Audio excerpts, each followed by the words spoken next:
Good afternoon সকলকে। এখন time হচ্ছে প্রায় 4টে আর আমরা পৌঁছে গেছিলাম মানালি। যারা আমার আগের ভিডিও দেখেছো তারা তো জানোই যে আমরা একটা অ্যাডভেঞ্চারাস জার্নি করে মানালি পর্যন্ত এসে পৌঁছেছিলাম।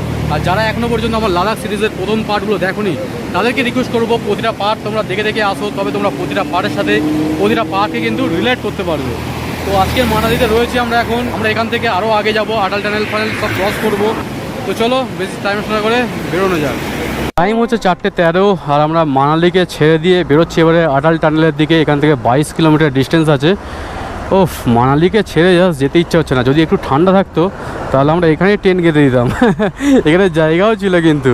তবে এইসব নদীর একদম ধারে কিন্তু ট্রেন করা একদমই সেফ নয়, কারণ কোন মুহূর্তে নদীর জল বেড়ে যাবে তখন সব ভাসিয়ে নিয়ে চলে যাবে আমাদেরকে।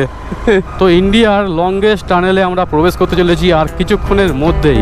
কাম you to Manali NH3, okay, Keylong 63, Sarchu 172।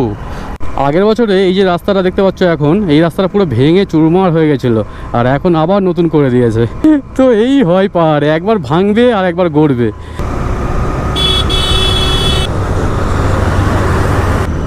তো মানালির এই ভিউটা কেমন লাগছে কমেন্টে জানাও। আর ভিডিওগুলো যদি ভালো লাগে লাইক কমেন্ট অ্যান্ড সাবস্ক্রাইব করতে একদমই মিস করো না।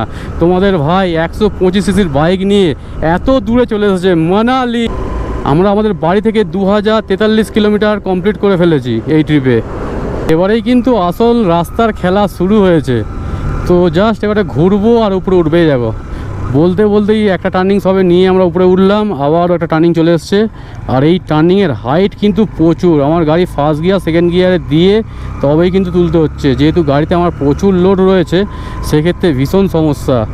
ও হো, সামনের ভিউ দেখো। তো এখনও পর্যন্ত কিন্তু আমরা শীতের কিছু জামা কাপড় পরে নিয়ে আমরা জাস্ট নর্মালি রাইডিং জ্যাকেটটা পরে আর রাইড করছি। তবে সামনে থেকে যে গাড়িগুলো আসছে তাদের ঠান্ডার প্রিপারেশন দেখে আমি বুঝতে পারছি যে আটাল টানেল পার করার পরে কোন লেভেলের ঠান্ডা হতে চলেছে। ও, আবার মেঘলা ওয়েদার, ঠান্ডা কিন্তু একটু বেশিই লাগবে। যদি রোদ উঠে থাকতো না তাহলে এতটা ঠান্ডা কিন্তু লাগতো না আমাদের। আমরা রয়েছি এখন সোলাং ভ্যালিতে, আর সোলাং ভ্যালি থেকে কিন্তু প্রচণ্ড ঠান্ডা। তো আমি ভাবছি যে আটাল টানেল ক্রস করার আগে দাঁড়িয়ে আমরা জ্যাকেট ট্যাকেট সব কিছু পরে নেব। পুরে বাপরে বাপ, যত আমরা উপরের দিকে যাচ্ছি ততই কিন্তু বিয়াস রিভার একদম খরস্রোতা হয়ে উঠছে। আবার এরম শুধু ঘোরো আর উপরের দিকে উঠে পড়ো। চলো, শুধু উপরে ওঠো, শুধু উপরে। আর উপরে দেখো পুরো মেঘ জমে কালো হয়ে আছে, বৃষ্টি না আসে আবার। এই ঠান্ডার মধ্যে যদি বৃষ্টি হয় তার থেকে কষ্টকর জিনিস আর কিচ্ছু হয় না।